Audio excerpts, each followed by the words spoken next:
सर्वांचे खूप खूप स्वागत.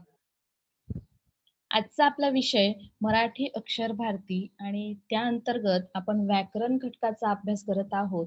आज आपण सामान्य रूप, वाक्यप्रचार आणि विरामचिन्हे या घटकांचा अभ्यास करणार आहोत. सामान्य रूप म्हणजे काय? या सामान्य रूप या घटकावर तुम्हाला कृतीपत्रिकेत प्रश्न विचारले जाणार आहेत. तर बघूया सामान्य रूप कशास म्हणतात? तर बघा, वाक्य हे शब्दांचे बनलेले असते. वाक्यात जे शब्द वापरले जातात ते जसेच्या तसे वापरता येत नाहीत.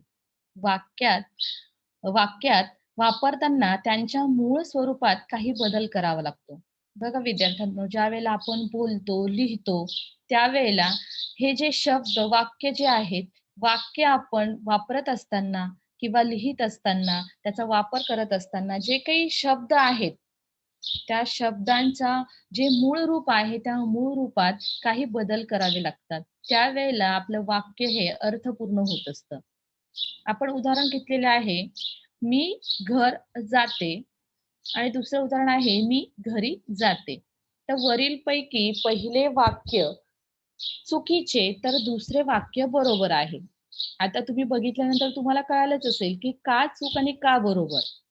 हो की नाही? कारण पहिल्या वाक्यात मूळ शब्द जसाच्या तसा आलेला आहे, जो वाक्याचा सुसंघटित अर्थ सांगू शकत नाही. काहीच अर्थबोध त्या ठिकाणी आपल्याला होत नाही. याउलट दुसऱ्या वाक्यात घर या मूळ शब्दाला ई हा प्रत्यय लागला आहे आणि ज्यामुळे वाक्याचा अर्थ सहजपणे त्या ठिकाणी उलगडला जातो. सहजपणे आपल्याला त्या वाक्याचा अर्थ समजतो. मग हा फरक त्या 2 वाक्यांमध्ये आहे, की पहिले जे वाक्य आहे त्या ठिकाणी घर या घर हा जो शब्द आहे त्याचा मूळ रूप जे आहे ते वापरलेलं आहे. परंतु त्या वाक्याचा अर्थ त्या ठिकाणी पूर्ण होत नाही. आणि दुसऱ्या वाक्यात घर या शब्दाला ई हा प्रत्यय लागलेला आहे आणि त्यामुळे मी घरी जाते हे जे वाक्य आहे ते वाक्य अर्थपूर्ण होते. शब्दाला प्रत्यय लागण्यापूर्वी शब्दात जो बदल घडतो त्या बदलाला शब्दाचे सामान्य रूप म्हणतात आणि शब्दाच्या मूळ रूपाला सरळ रूप म्हणतात. बघा, ज्या वेळेला प्रत्यय शब्दाला लागतो, त्या प्रत्यय लागण्यापूर्वी त्या शब्दात जो काही बदल होतो, जो काही बदल घडतो, त्या बदलाला शब्दाचे सामान्य रूप म्हणतात आणि शब्दाच्या मूळ रूपालाच सरळ रूप असे म्हटलं जातं. उदाहरण घेतलंय बघा, कल्पनाने कपात चहा ओतला. हे उदाहरण घेतलेलं आहे. मग या वाक्यात, वरील वाक्यात कप या मूळ शब्दात कपा हा बदल झालेला आहे. ज्यावेळेला कप या मूळ शब्दाला त हा प्रत्यय लागत आहे. त प्रत्यय लागताना कप या मूळ शब्दात कपा हा बदल झालेला आहे. हे लक्षात घ्यायचं आहे. मग या येथे कप हे सरळ रूप म्हणजेच काय? मूळ रूप. सरळ रूप म्हणजेच काय? मूळ रूप आहे. तर कपा हे सामान्य रूप आहे. तर कपा हे सामान्य रूप काय आहे? तर कप या शब्दाला ज्यावेळेला त हे प्रत्यय लागतं, त्यावेळेला त लागण्यापूर्वी त्या कप या शब्दात कपा हा असा बदल झालेला आहे, म्हणून कपा हे सामान्य रूप आहे. लक्षात आपल्याला काय घ्यायचंय विद्यार्थ्यांनो, की ज्या वेळेला तुम्ही शब्दाला प्रत्यय लावत आहात, प्रत्यय लागण्यापूर्वी त्या शब्दाच्या मूळ रूपात जो काही बदल होत आहे, त्या झालेल्या मूळ बदलात त्या झालेल्या बदलास आपण सामान्य रूप असे म्हणतो. मग अजून आपण एक उदाहरण घेतलेलं आहे, की जेणेकरून तुमच्या अधिक लक्षात येईल. उदाहरण बघा, शिक्षकांनी गोविंदाला वर्गात शाबासकी दिली. हे आपण उदाहरण घेतलेलं आहे. मग या वाक्यात शिक्षकांनी, गोविंदाला, वर्गात ही काय आहे? विभक्तीची रूपे आहेत. ही रूपे तयार करताना या शब्दांना नी म्हणजेच शिक्षक हा जो मूळ शब्द आहे, त्या शिक्षक या मूळ शब्दाला नी हे प्रत्यय लागलेला आहे. गोविंद, गोविंद हा जो शब्द आहे, मूळ शब्द, त्याला ला हा शब्द लागलेला आहे गोविंदाला. गोविंद या शब्दाला ला हा प्रत्यय लावलेला आहे आणि वर्ग हा जो मूळ शब्द आहे, त्याला त हे प्रत्यय लावलेलं आहे. तर ही अक्षरे जेव्हा आपण त्या शब्दांना जोडली, त्या अक्षरांना विभक्तीचा प्रत्यय असे म्हणतात. जे प्रत्यय आपण जोडली त्याला विभक्ती प्रत्यय असे म्हणतात. मग हे प्रत्यय जोडताना शिक्षक या मूळ शब्दाचा शिक्षका असं त्या ठिकाणी बदल झालेला आहे. नंतर गोविंद या शब्दाचा गोविंदा असा त्या ठिकाणी बदल झालेला आहे आणि वर्ग या मूळ शब्दाचा वर्गा अशी त्या ठिकाणी रूपे तयार होतात. असे बदल त्या ठिकाणी होतात. मग या बदलांनाच, या रूपांनाच आपण सामान्य रूप असे म्हणतो. म्हणजे लक्षात घ्यायचं आहे, की ज्यावेळेला आपण प्रत्यय जोडतो, प्रत्यय जोडण्यापूर्वी त्यामध्ये जो काही बदल होतो, तो बदलच म्हणजे काय? सामान्य रूप. तर विभक्तीचे प्रत्यय जोडताना किंवा शब्दयोगी अव्यय जोडण्यापूर्वी शब्दांच्या मूळ रूपात बदल होऊन जे रूप तयार होते, त्याला आपण सामान्य रूप असे म्हणतो. तर हीच व्याख्या तुम्हाला लक्षात ठेवायची आहे, की विभक्तीचा प्रत्यय किंवा शब्दयोगी अव्यय जोडण्यापूर्वी शब्दाच्या मूळ रूपात बदल होऊन जे रूप तयार होते, त्यालाच आपण सामान्य रूप असे म्हणतो. मग बघा काही उदाहरण आपण घेतलेले आहे. खालील शब्दांचे सरळ रूप, सामान्य रूप व प्रत्यय लिहा. तर सरळ रूप म्हणजे काय? शब्दाचे मूळ रूप. त्यालाच आपण सरळ रूप असे म्हणत असतो. मग उदाहरण घेतलेलं आहे स्वावलंबनाची. मग या ठिकाणी आपल्याला त्याचं सरळ रूप म्हणजे मूळ रूप काय आहे? स्वावलंबन. त्याचं सामान्य रूप काय बनणार आहे? कारण शेवटी ची हा प्रत्यय त्या ठिकाणी जोडलेला आहे. मग तो ची प्रत्यय जोडण्यापूर्वी त्यामध्ये काय बदल झालेला आहे? तर स्वावलंबना. हे काय आहे? सामान्य रूप आणि प्रत्यय आपण कोणतं जोडलेलं आहे? ची. ची हे प्रत्यय आहे. नंतर दुसरं उदाहरण आहे हवेत. आता हवेत हा जो शब्द आहे, याचं सरळ रूप म्हणजे मूळ रूप काय आहे? हवा.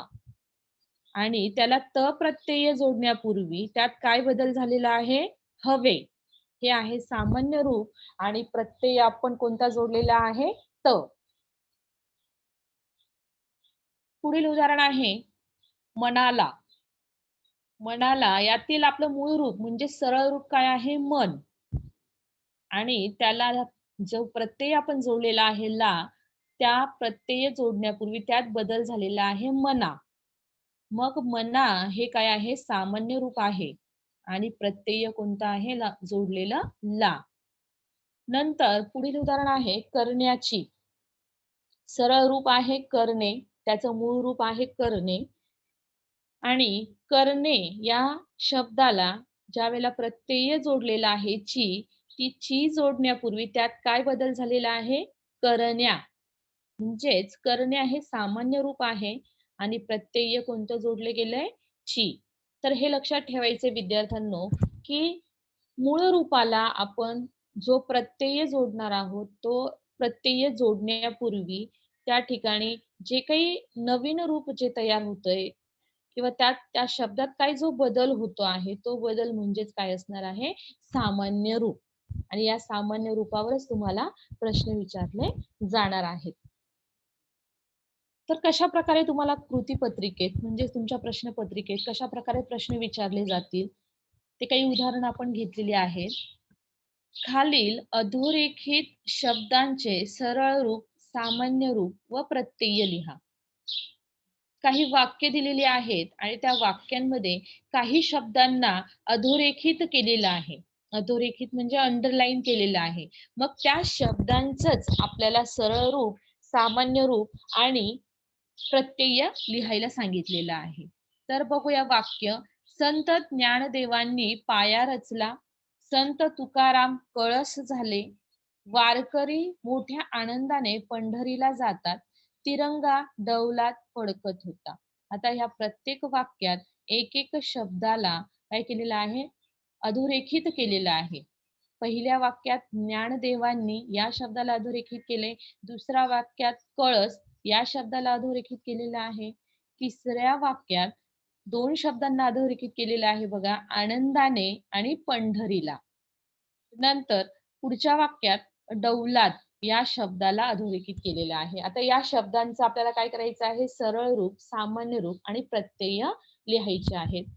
तर ते कशा प्रकारे आहे बघा. पहिला जो शब्द आहे ज्ञानदेवांनी, त्याचं सरळ रूप म्हणजे मूळ रूप काय आहे? ज्ञानदेव. त्याला आपण नी हा प्रत्यय जोडलेला आहे. मग तो प्रत्यय जोडण्यापूर्वी त्यात झालेला जो बदल आहे तो काय आहे? ज्ञानदेवा आणि प्रत्यय आहे नी. नंतर पुढील शब्द आहे कळस. त्याचं सरळ रूप कळस, सामान्य रूपही कळस आणि कुठलाही प्रत्यय त्याला जोडलेला नाहीये. म्हणजे बघा, त्या ठिकाणी जो शब्द दिलेला आहे कळस, त्याचं सरळ रूपही कळसच आहे, सामान्य रूपही कळसच आहे, कारण त्याला कुठलाही प्रत्यय त्या ठिकाणी जोडलेला नाहीये. नंतर पुढचा शब्द आहे आनंदाने. त्याचं सरळ रूप आहे आनंद आणि त्याला ने हा प्रत्यय जोडण्यापूर्वी त्यात बदल झालेला आहे. म्हणजे सामान्य रूप आहे आनंदा आणि प्रत्यय आहे ने. पुढील शब्द आहे पंढरीला. त्याचं सरळ रूप म्हणजेच मूळ रूप, मूळ शब्द जो आहे तो आहे पंढरी. सामान्य रूप सुद्धा आहे पंढरी आणि प्रत्यय आहे ला. तर काही शब्द असेही असतात, की त्यामध्ये प्रत्यय जोडला तरी सुद्धा त्यात कुठलाही बदल होत नाही. जसे की इकारांत स्त्रीलिंगी जी नावे असतात, त्या ठिकाणी तुम्ही प्रत्यय जोडलात तरी त्याच्या मूळ रूपात बदल होत नाही. ज्याप्रमाणे या ठिकाणी दिलेला आहे पंढरी. व पंढरीला तुम्ही ला हा प्रत्यय लावला तरी त्यात कुठलाही बदल झालेला नाहीये. मग असेही काही शब्द तुम्हाला येतील, की त्यात मूळ रूपात कुठलाही बदल होत नाही. नंतर डौलात, त्यामध्ये मूळ शब्द म्हणजेच सरळ रूप आहे डौल, सामान्य रूप आहे डौला आणि जोडलेले जे प्रत्यय आहे ते आहे त. पुढचं उदाहरण घेतलेलं आहे, खालील शब्दांचे सामान्य रूप लिहा. या ठिकाणी फक्त सामान्य रूप विचारलेलं आहे. शब्द आहे प्रवासाला, प्रांतात, ठाण्याचा आणि खंडाळ्याहून. तर त्या ठिकाणी बघा प्रवासाला, तर या ठिकाणी मूळ शब्द आपल्याला लिहायचा नाहीये, पण आपल्याला समजून घ्यायचं की याचा मूळ शब्द काय असणार आहे? प्रवास. आणि त्याला ला हा प्रत्यय जोडला गेलेला आहे. मग तो ला शब्द जोडण्यापूर्वी किंवा ला प्रत्यय जोडण्यापूर्वी प्रवासा त्या ठिकाणी असा बदल झालेला आहे. म्हणजे प्रवासा हे काय आहे? सामान्य रूप आहे. नंतर पुढील शब्द आहे प्रांतात. तर प्रांतात या ठिकाणी त हा प्रत्यय जोडलेला आहे आणि मूळ शब्द काय आहे असणार आहे? प्रांत. मग या प्रांतला त जोडण्यापूर्वी त्यात झालेला जो बदल आहे तो आहे प्रांता, म्हणजे सामान्य रूप आहे प्रांता. नंतर पुढील शब्द आहे ठाण्याच्या. त्या ठिकाणी चा हा प्रत्यय जोडलेला आहे. त्यात चा जोडण्यापूर्वी त्यात जो काही बदल झालेला आहे तो आहे ठाण्या, म्हणजे सामान्य रूप काय आहे? ठाण्या. नंतर पुढील खंडाळ्याहून, या ठिकाणी मूळ शब्द काय असणार आहे? खंडाळा आणि त्याला हून हे प्रत्यय जोडलेला आहे. म्हणजे हून हे जे शब्द आहे तो जोडण्यापूर्वी, तो प्रत्यय जोडण्यापूर्वी त्या ठिकाणी त्यात बदल झालेला आहे खंडाळ्या, म्हणजे खंडाळ्या हे काय आहे? सामान्य रूप आहे. पुढे आपण अजून काही उदाहरण घेतलेले आहे. खालील वाक्यातील अधोरेखित शब्दांचे सामान्य रूप व सरळ रूप ओळखा. या ठिकाणी सामान्य रूप आणि शब्दाचं सरळ रूप म्हणजेच मूळ रूप ओळखण्यास सांगितलेलं आहे. वाक्य आहे, ही गोष्ट सांगण्या इतपत महत्वाची नसेल. त्यामध्ये महत्वाची शब्दाला अधोरेखित केलेला आहे. दुसरं वाक्य आहे, म्हातारी प्रत्येकाशी बोलायची. या वाक्यात प्रत्येकाशी या शब्दाला अधोरेखित केलेला आहे. पुढील वाक्य, म्हातारी नवसाची भरून उरायची. या वाक्यात नवसाची या शब्दाला अधोरेखित केलेला आहे. आणि पुढील वाक्य आहे, आमच्या भागात प्रौढ साक्षरतेचे वर्ग जोरात चालत होते. या वाक्यात साक्षरतेचे या शब्दाला अधोरेखित केलेलं आहे. तर बघा, त्या अधोरेखित केलेल्या शब्दांचं सामान्य रूप आणि सरळ रूप आपल्याला बघायचं आहे. शब्द आहे महत्वाची, त्याचं सामान्य रूप आहे महत्वा आणि सरळ रूप आहे महत्व. शब्द आहे प्रत्येकाशी, सामान्य रूप झालेलं आहे प्रत्येका आणि सरळ रूप आहे प्रत्येक. पुढील शब्द आहे नवसाची, त्याचं सामान्य रूप झालेलं आहे नवसा आणि सरळ रूप आहे नवस. पुढील शब्द आहे साक्षरतेचे, सामान्य रूप आहे साक्षरते आणि सरळ रूप आहे साक्षरता. आता तुम्हाला लक्षात आलं असेल की कशा प्रकारे आपल्याला सामान्य रूप जे आहे ते ओळखायचं आहे आणि सरळ रूप तुम्ही सहज ओळखू शकता. सरळ रूप म्हणजेच काय, त्या शब्दाचं मूळ रूप. अजून एक उदाहरण आपण घेतलेलं आहे. खालील शब्दांचं सामान्य रूप आणि सरळ रूप आपल्याला ओळखायचं आहे. चुनरीत सामान्य रूप आहे चुनरी आणि सरळ रूप आहे चुनरी. त हा प्रत्यय जोडलेला आहे, परंतु त्यात त प्रत्यय जोडण्यापूर्वी कुठलाही बदल झालेला नाहीये. तुम्हाला मी आधीच सांगितलं की इकारांत स्त्रीलिंगी जे नाम असेल, त्याला प्रत्यय जोडताना त्या शब्दाच्या मूळ रूपात कुठलाही बदल होत नाही. म्हणून चुनरी आणि चुनरी जे आहे, त्याला त प्रत्यय जोडला तरी त्यात कुठलाही बदल झालेला नाही. नंतर मोहरातून शब्द आहे मोहरातून, सामान्य रूप आहे मोहरा, सरळ रूप आहे मोहर. पुढील शब्द आहे कोकिळेची, सामान्य रूप आहे कोकिळे आणि सरळ रूप म्हणजेच मूळ रूप आहे कोकिळा. नंतर पुढील शब्द आहे मोर पिसापरी, सामान्य रूप आहे मोर पिसा आणि सरळ रूप आहे मोर पीस. तर अशा प्रकारे तुम्हाला वेगवेगळे जे शब्द आहे त्यातील प्रत्यय लागण्यापूर्वी जो काही बदल झालेला आहे, म्हणजे जो काही सामान्य रूप त्या ठिकाणी तयार होत आहे, ते सामान्य रूप ओळखता आलं पाहिजे. नंतर आपला पुढील घटक आहे वाक्यप्रचार. आता तुम्हाला व्याकरण हा जो कृतीपत्रिकेत जो विभाग येणार आहे, चौथा विभाग, त्यामध्ये तुम्हाला अशा प्रकारचे वेगवेगळे घटकांवर त्या ठिकाणी प्रश्न विचारले जाणार आहे. मग त्यातील एक हा जो महत्वाचा घटक आहे वाक्यप्रचार. मग वाक्यप्रचार म्हणजे काय? त्याचा उपयोग आपण कशा प्रकारे करतो? त्यावर कशा प्रकारचे प्रश्न येणार आहेत ते बघूया.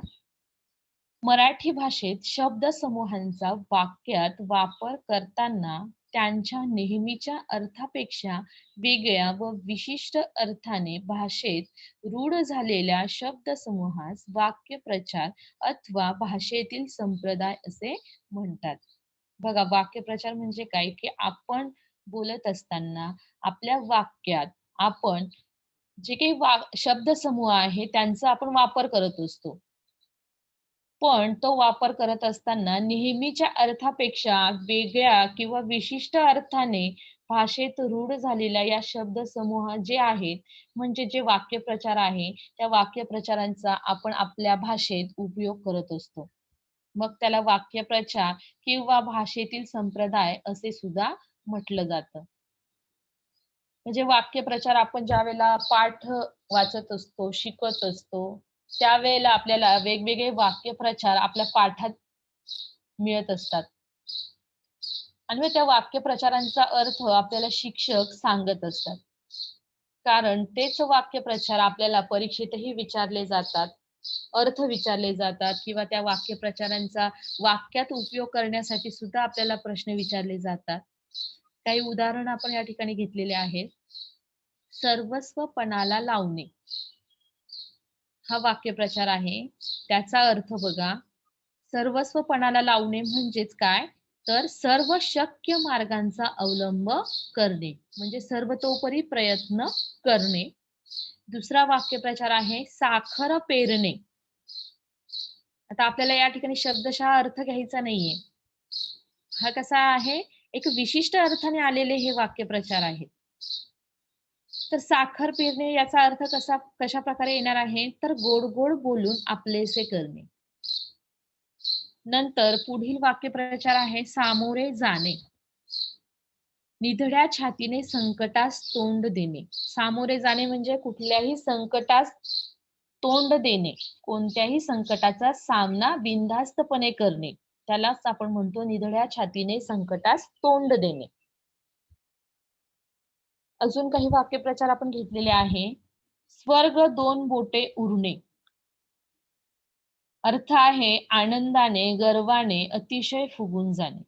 स्वर्ग दोन बोटे उरणे म्हणजे अतिशय गर्व होणे, अतिशय आनंद होणे. नंतर पुढील वाक्यप्रचार आहे हट्टाला पेटणे. मुळीच हट्ट न सोडणे. हट्टाला पेटणे म्हणजेच काय? हट्ट न सोडणे.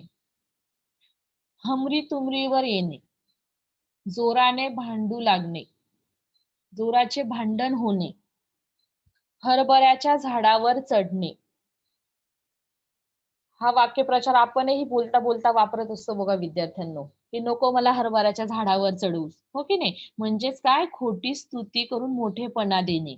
त्याचा अर्थ काय आहे? खोटी स्तुती करून मोठेपणा देणे. त्याला आपण म्हणत असतो हरभऱ्याच्या झाडावर चढणे. अशा प्रकारचे वेगवेगळे वाक्यप्रचार तुमच्या प्रत्येक पाठात आलेले असतात. पाठ वाचत असताना त्याला तुम्ही अंडरलाईन करून ठेवा. त्याचे अर्थ हे लक्षात घ्या, म्हणजे जेणेकरून तुम्हाला परीक्षेत त्याचे अर्थ लिहिताना किंवा त्याचे वाक्य तयार करताना अडचण येणार नाही. मग बघा, हा जो वाक्यप्रचार हा जो घटक आहे, आपल्याला कृतीपत्रिकेत परीक्षेत 2 गुणांसाठी येणार आहे. मग त्यावर आधारित प्रश्न प्रकार कशा प्रकारचे असणार आहेत? या प्रश्न प्रकारात एकूण 2 गुणांसाठी 1 गुणांची 2 कृती किंवा 2 गुणांसाठी 1 कृती विचारली जाईल. मग हा जो प्रश्न प्रकार येणार आहे, त्यामध्ये तुम्हाला 1 गुणांसाठी 2 कृती म्हणजेच 1 गुणांसाठी 2 प्रश्न किंवा 2 गुणांसाठी 1 कृती सुद्धा विचारली जाईल. मग कशा प्रकारे प्रश्न असणार आहे? तर वाक्यप्रचार ओळखून अर्थ लिहिणे, वाक्यप्रचारांचा वाक्यात उपयोग करणे, वाक्यप्रचारांचा व अर्थांच्या योग्य जोड्या लावणे किंवा कंसातील योग्य वाक्यप्रचारांचा उपयोग करून वाक्य पुन्हा लिहा. तुम्हाला काही वाक्यप्रकार दिले जातील कंसात, त्याचा पुन्हा आपल्याला काय करायचं आहे? त्या वाक्यात उपयोग करायचा आहे. अशा प्रकारचे प्रश्न या विभागात तुम्हाला विचारले जातील. नंतर काही उदाहरण आपण घेतलेले आहेत, की कशाप्रकारे आपल्याला प्रश्न दिले जाणार आहेत. खालील वाक्यप्रचारांचा अर्थ सांगून वाक्यात उपयोग करा. म्हणजे तुम्हाला काही वाक्यप्रचार दिले जातील, त्याचा अर्थ लिहायचा आहे आणि अर्थ लिहून त्याचा वाक्यात उपयोग सुद्धा करायचा आहे. म्हणजे त्याचा सेंटेन्स सुद्धा तुम्हाला तयार करायचा आहे. तर बघा, वाक्यप्रचार आहे सुरुंग लावणे. सुरुंग लावणे म्हणजेच काय? त्याचा अर्थ आहे एखादा बेत उधळून लावणे. मग त्यावर आधारित वाक्य कशाप्रकारे तयार केलेलं आहे बघा. सुट्टीच्या दिवशी साफ-सफाईचे काम सांगून आईने आमच्या क्रिकेट खेळण्याच्या बेताला सुरुंग लावला. आईने काय केलं आहे? साफ-सफाईचे काम दिलेले आहे सुट्टीच्या दिवशी आणि मग जे काही तुमचं प्लॅनिंग होतं, जो काही तुमचा बेत होता, तो बेत आईने उधळून लावलेला आहे. मग या ठिकाणी तुम्हाला लक्षात घ्यायचंय, ज्यावेळेला तुम्ही वाक्यात उपयोग करतात किंवा वाक्यप्रचाराचा वाक्य तयार करतात, त्यावेळेला तुम्हाला जे काही वाक्यप्रचार दिलेला आहे, तोच वाक्यप्रचार तुम्हाला वाक्यात वापरायचा आहे. सुरुंग लावणे आपण वाक्यात वापरलेलं बघा. शेवटी बघा, सुरुंग लावला. तोच वाक्यप्रचार आपल्याला वाक्यात वापरायचा आहे. अर्थ नाही वापरायचा आहे. त्या ठिकाणी वाक्यप्रचारच आपल्याला वाक्यात वापरायचा आहे. नंतर पुढील वाक्यप्रचार आहे तथ्य असणे. तथ्य असणे म्हणजे सत्यता असणे. त्यावर आधारित वाक्य बघा. सरिता ताईंनी केलेल्या तक्रारीत तथ्य असल्याचे लक्षात आल्यावर पोलिसांनी ताबडतोब तपास सुरू केला. बघा वाक्यात तथ्य असणे आणि तेच वाक्यात सुद्धा वापरलेलं आहे की सरिताताईंनी केलेल्या तक्रारीत तथ्य असल्याचे लक्षात आल्यावर पोलिसांनी ताबडतोब तपास सुरू केला. अशा प्रकारे आपल्याला वाक्य प्रचार, त्याचा अर्थ आणि त्या वाक्यप्रचाराचा वाक्यात उपयोग करता आला पाहिजे. तुमच्या रोजच्या व्यवहारातीलही तुम्ही त्या ठिकाणी वाक्य वापरू शकतात. स्वतःशी निगडीत वाक्य त्या ठिकाणी आपण वापरू शकतो. घरातील उदाहरण देऊ शकतो. शाळेतील उदाहरण त्या ठिकाणी आपण घेऊ शकतो.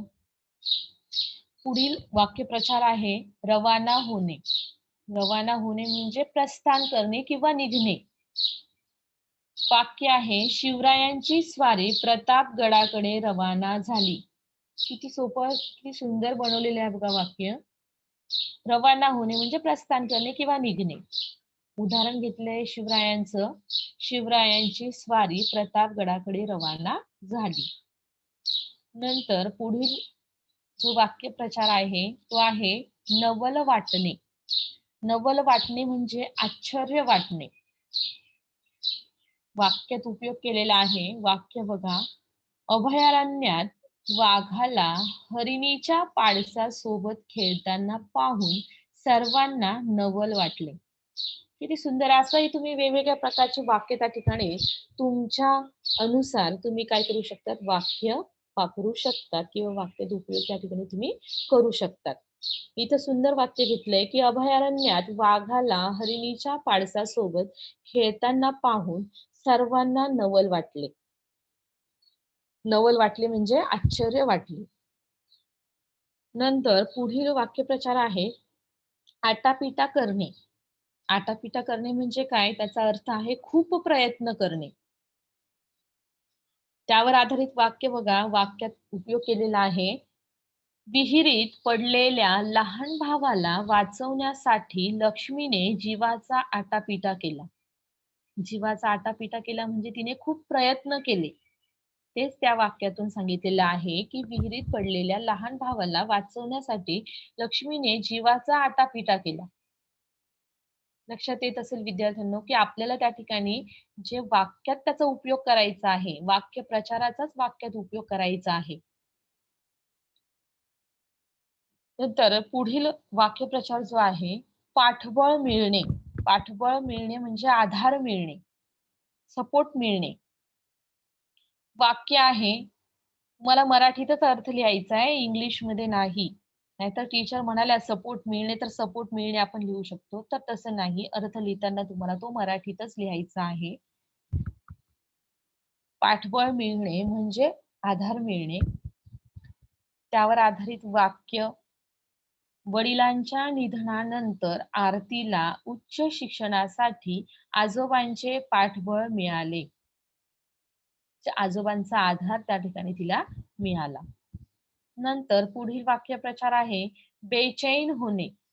बेचैन होणे म्हणजे अस्वस्थ होणे. वाक्यात उपयोग बघा, परीक्षेची तारीख जसजशी जवळ येऊ लागली तसतशी मधू बेचैन होऊ लागली. की नाही, परीक्षा जवळ येते. आपली अशी स्थिती होते ज्या वेळेला आपल्याला समजतं की आता परीक्षा येणार आहे आणि परीक्षेची तारीख जसजशी जवळ येते तसं आपणही अस्वस्थ होतो. हो की नाही? त्याचप्रमाणे या ठिकाणी वाक्यात उपयोग छान केलेला आहे की परीक्षेची तारीख जसजशी जवळ येऊ लागली तसतशी मधू बेचैन होऊ लागली, अस्वस्थ होऊ लागली. ठीक आहे. बेचैन हाच आपल्याला त्या ठिकाणी शब्द वापरायचा आहे. नंतर पुढील वाक्यप्रचार आहे तरतूद करणे. तरतूद करणे म्हणजे व्यवस्था करणे. वाक्य आहे शाळेने मुलांसाठी संगणकीय शिक्षणाची तरतूद केली. म्हणजेच काय, मुलांसाठी संगणकीय शिक्षणासाठी त्या ठिकाणी व्यवस्था केली म्हणजेच काय, तरतूद केली. नंतर पुढचा आपला जो घटक आहे तो आहे विरामचिन्ह. तर विरामचिन्ह म्हणजे काय, आपण लिहिताना याचा वापर करत असतो, त्यामुळे याविषयी तुम्हाला माहिती आहे तरीही आपल्याला हा परीक्षेला हा घटक येणार आहे, त्या दृष्टीने आपण याचा अभ्यास करणार आहोत. आपण जेव्हा बोलतो, संभाषण करतो, तेव्हा आपल्याला मध्ये-मध्ये थांबावे लागते. या थांबण्याला विराम असे म्हणतात. बोलण्यातील विराम लिहिताना निरनिराळ्या चिन्हांनी दाखवले जातात. बघा, ज्यावेळेला आपण बोलत असतो, त्यावेळेला आपल्याला मध्ये-मध्ये आपण थांबतो आणि त्या थांबण्यालाच विराम असे म्हणतात. मग ज्यावेळेला बोलण्यातील विराम, ज्यावेळेला आपण लिहत असतो, त्यावेळेला लिहिताना हे जे काही विराम आहे, त्या विरामांना आपण वेगवेगळ्या चिन्हांनी दाखवतो. या चिन्हांनाच विराम चिन्ह असे म्हणतात. मग बोलताना, काही विधाने करताना, प्रश्न विचारताना, आश्चर्य, हर्ष, क्रोध आदी भावना व्यक्त करताना माणूस त्या ठिकाणी कमी अधिक वेळ थांबतो. म्हणून तोच आशय लिहून दाखवताना वाचकालाही कळावा, यासाठी विरामचिन्हांचा वापर केला जातो. मग या विराम चिन्हांचा वापर कशाप्रकारे केला जातो किंवा या विराम चिन्हांची वेगवेगळी नावे कोणती आहेत, ते आपण बघणार आहोत. त्यांची चिन्ह कोणती आहेत, ते आपण बघणार आहोत. तर बघा, या ठिकाणी विराम चिन्ह आणि त्यांची नावं दिलेली आहेत. एक पूर्णविराम, ज्याला तुम्ही फुल स्टॉप म्हणतात. दुसरा अर्धविराम. तिसरं चिन्ह आहे स्वल्पविराम, ज्याला तुम्ही कॉमा म्हणतात. पुढचा आहे अपूर्णविराम. नंतर प्रश्नचिन्ह, उद्गार चिन्ह, नंतर अवतरण चिन्ह. हे दोन प्रकारचे आहेत. अवतरण चिन्ह दोन प्रकारचे असतात. एकेरी अवतरण चिन्ह आणि दुहेरी अवतरण चिन्ह. नंतर संयोग चिन्ह आणि अपसारण चिन्ह. हे 9 महत्वाची विराम चिन्हे आहेत. तर पूर्णविराम बघा, भाषेमध्ये जेथे एखादा विचार पूर्ण प्रकट झालेला दिसतो व बोलताना तसे दर्शवण्यासाठी आपण तेथे पूर्ण थांबतो, थांबण्याची खूण म्हणून हे चिन्ह किंवा असे चिन्ह वापरले जाते, त्याला पूर्णविराम म्हणतात. एखादे वाक्य पूर्ण झाले हे दाखवण्यासाठी वाक्याच्या शेवटी पूर्णविराम वापरतात. एखादं वाक्य पूर्ण झाल्यानंतर आपण त्या ठिकाणी फुल स्टॉप देतो, म्हणजेच काय करतो, पूर्णविराम देत असतो. मग उदाहरण घेतलेले आहे की कशा प्रकारे त्या पूर्णविरामचा वापर केला जातो. पक्षी झाडावर बसला, पूर्णविराम. मला आई आवडते, पूर्णविराम. तो घरी गेला, पूर्णविराम. संगीताने फुले आणली. अशा प्रकारे पूर्णविराम, अशा प्रकारे आपली वाक्य ज्या ठिकाणी संपतात, त्या ठिकाणी आपण पूर्णविराम देत असतो. त्या नंतर त्यापेक्षा अजूनही त्याचा उपयोग केला जातो की एखाद्या नावामधील आद्याक्षर किंवा संक्षिप्त रूपाच्या शेवटी सुद्धा आपण पूर्णविरामाचा वापर करत असतो. नंतर पुढील चिन्ह आहे अर्धविराम. मग आपण वेगवेगळे ह्या ज्या विराम चिन्हांचा अभ्यास करत आहोत किंवा त्याचे प्रकार अभ्यासत आहोत. ज्या वेळेला आपण भाषेचे लेखन करतो किंवा आपण वाक्यामध्ये त्यांचा वापर करतो, वाक्य लिहत असताना किंवा बोलत असताना आपण ज्या ठिकाणी थांबतो, त्या ठिकाणी आपण काय करत असतो, काही चिन्हांचा वापर करत असतो. मग त्यामधील हे अर्धविराम बघा, की वाक्यात ज्या ठिकाणी अधिक वेळ थांबावे लागते, परंतु बोलणे मात्र पूर्ण होत नाही, त्यासाठी हे चिन्ह म्हणजेच अर्धविराम चिन्ह वापरतात. आपण बोलताना किंवा लिहिताना ज्या ठिकाणी अधिक वेळ थांबतो, परंतु आपलं वाक्य अजून झालेलं नाहीये किंवा पूर्ण झालेलं नाहीये, त्यासाठी आपण या चिन्हाचा वापर करतो. त्याला आपण अर्धविराम असे म्हणत असतो. 2 छोटी वाक्य उभयान्वयी अव्ययाने जोडताना अर्धविराम वापरतात. कुठे वापर होतो त्याचा, की 2 छोटी वाक्य ज्यावेळेला उभयान्वयी अव्ययाने जोडत असतो, त्यावेळेला त्या ठिकाणी अर्धविराम या चिन्हाचा वापर केला जातो. उदाहरण बघा, त्याने खूप प्रयत्न केला, अर्धविराम, परंतु शर्यत हरला. नंतर पुढील उदाहरण आहे, ढग खूप गरजत होते, पण पाऊस मात्र आला नाही. हे काम अवघड होते, पण गोविंदा कल्पक होता. अशा प्रकारे त्या अर्धविराम चिन्हांचा वापर केला जातो. नंतर पुढील चिन्ह आहे स्वल्पविराम. वाक्यात जेथे थोडेसे थांबावे लागते, तेथे हे चिन्ह म्हणजे स्वल्पविराम चिन्ह वापरतात किंवा देतात. नामे, सर्वनामे, विशेषणे, क्रियापदे इत्यादी समान जातीचे अनेक शब्द एकत्र आले तर अशा प्रत्येक शब्दापुढे स्वल्पविराम वापरले जातात. एकाच जातीचे शब्द किंवा छोटी वाक्य लागोपाठ आल्यास, तसेच संबोधन दाखवताना स्वल्पविराम याचा वापर होतो. म्हणजे एकसारखे अनेक शब्द, एका जातीचे अनेक शब्द जर असेल, तर अशा प्रत्येक शब्दांच्या पुढे आपण हे स्वल्पविराम चिन्ह वापरत असतो. किंवा एकाच जातीचे एकाच जातीचे शब्द किंवा छोटी वाक्य लागोपाठ आल्यास त्या ठिकाणी सुद्धा आपण काय करत असतो, या स्वल्पविराम चिन्हाचा वापर करत असतो. उदाहरण बघा, राजूने बाजारातून केळी स्वल्पविराम, द्राक्ष स्वल्पविराम, अंजीर स्वल्पविराम, कलिंगड ही फळे आणली. म्हणजे त्या फळांचं प्रत्येक नावानंतर आपण ते त्या ठिकाणी स्वल्पविराम वापरलेला आहे. नंतर उदाहरण दुसरं बघा, अनिलला मराठी स्वल्पविराम, गणित स्वल्पविराम, विज्ञान हे विषय आवडतात. अशा प्रकारे स्वल्पविराम या चिन्हाचा वापर केला जातो. पुढील पुढील चिन्ह जे आहे ते अपूर्ण विराम. 2 डॉट दिसतायत बघा तुम्हाला.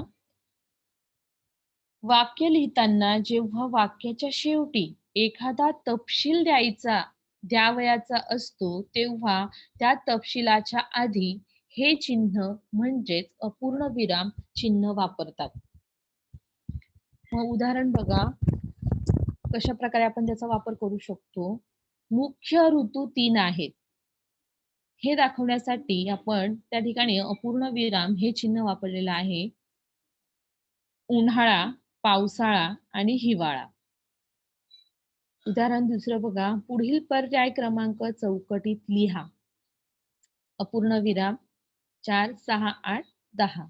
अशा प्रकारे त्याचा वापर कशासाठी करतो आपण, की एखादा तपशील द्यायचा असेल, त्या वाक्याच्या शेवटी एखादा तपशील द्यावायचा असेल, त्यावेळेला त्या तपशिलाच्या आधी आपण ह्या चिन्हाचा वापर करत असतो.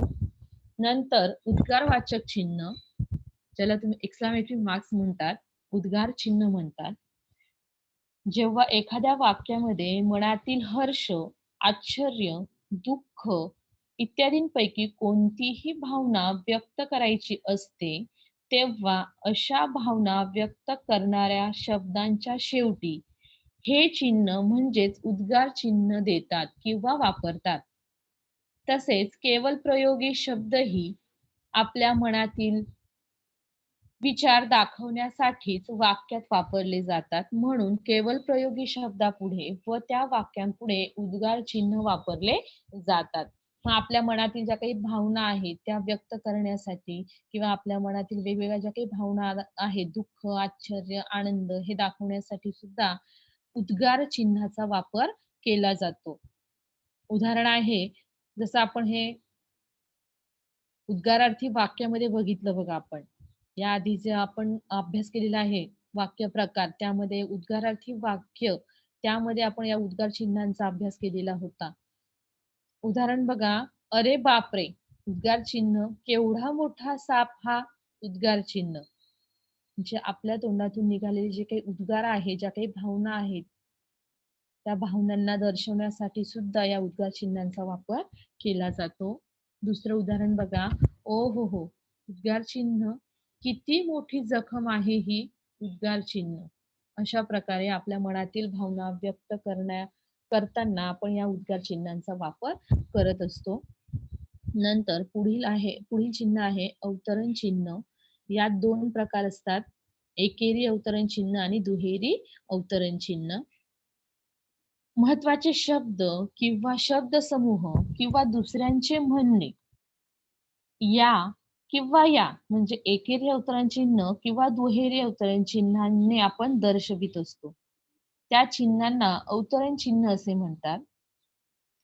एकेरी अवतरण चिन्ह सिंगल जे आहे त्या ठिकाणी एखाद्या शब्दावर जोर द्यायचा असल्यास एकेरी अवतरण चिन्ह वापरतात. उदाहरणार्थ ययाती हे पुस्तक वि.स. खांडेकर यांनी लिहिले आहे. त्या ठिकाणी ययाती हे जे शब्द हा जो शब्द आलेला आहे त्या शब्दाच्या बाजूला आपण काय केलेलं आहे ते एकेरी अवतरण चिन्ह वापरलेलं आहे. नंतर दौलताबादचे जुने नाव देवगिरी असे होते. देवगिरी हा शब्द आपल्याला दाखवायचा आहे म्हणून त्या देवगिरी शब्दाच्या बाजूला आपण त्या शब्दाला ते एकेरी अवतरण चिन्ह वापरलेलं आहे. नंतर दुहेरी अवतरण चिन्ह.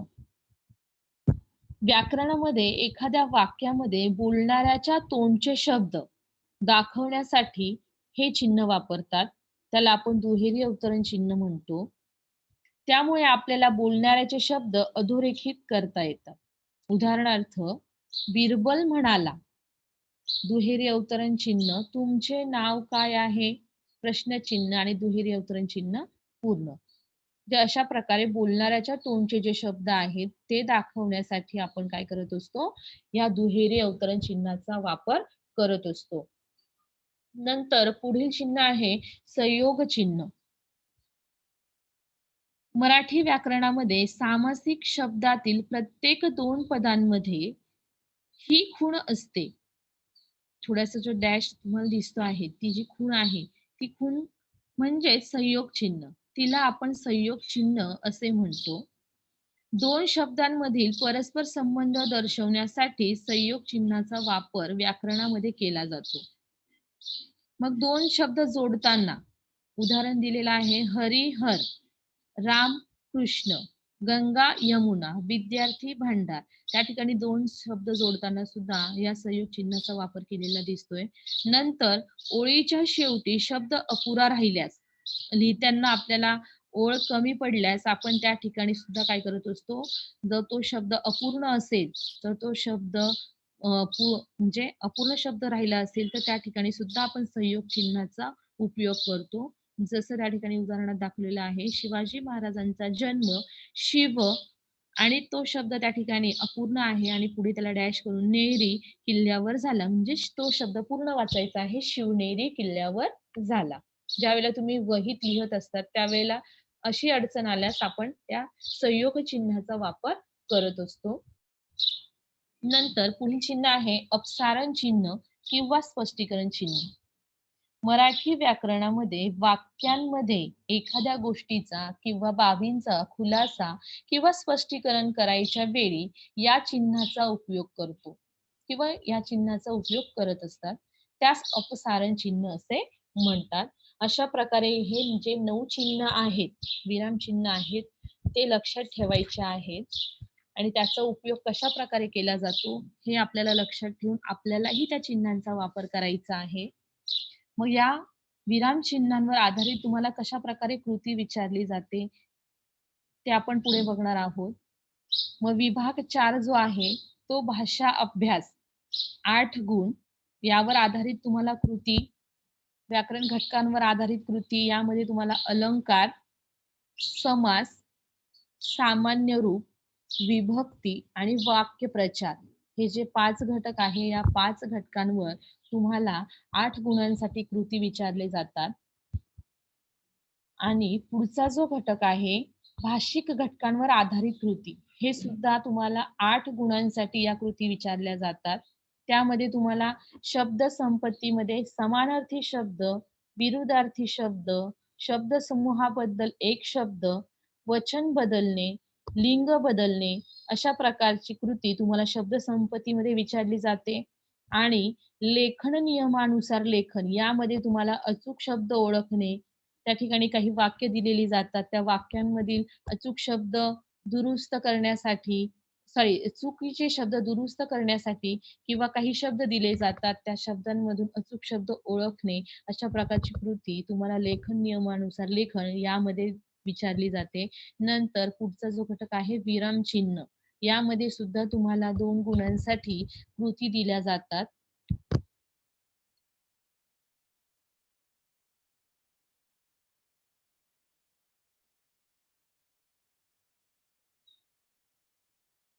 अशा प्रकारे वेगवेगळ्या कृती तुम्हाला विचारल्या जातात व्याकरण घटकामध्ये. असं एकूण 16 गुणांसाठी आपला हा व्याकरण घटक आज पूर्ण झालेला आहे. तर विरामचिन्ह जे आहे, विरामचिन्हांवर तुम्हाला कशाप्रकारे प्रश्न विचारले जातात बघा. खालील वाक्यातील विरामचिन्हे ओळखून त्यांची नावे लिहा.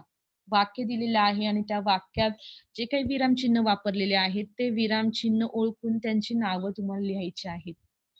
वाक्य आहे, आज शेवटचा स्वल्पविराम नागरिक शास्त्राचा पेपर. मग त्या ठिकाणी स्वल्पविराम आणि पूर्णविराम आलेला आहे.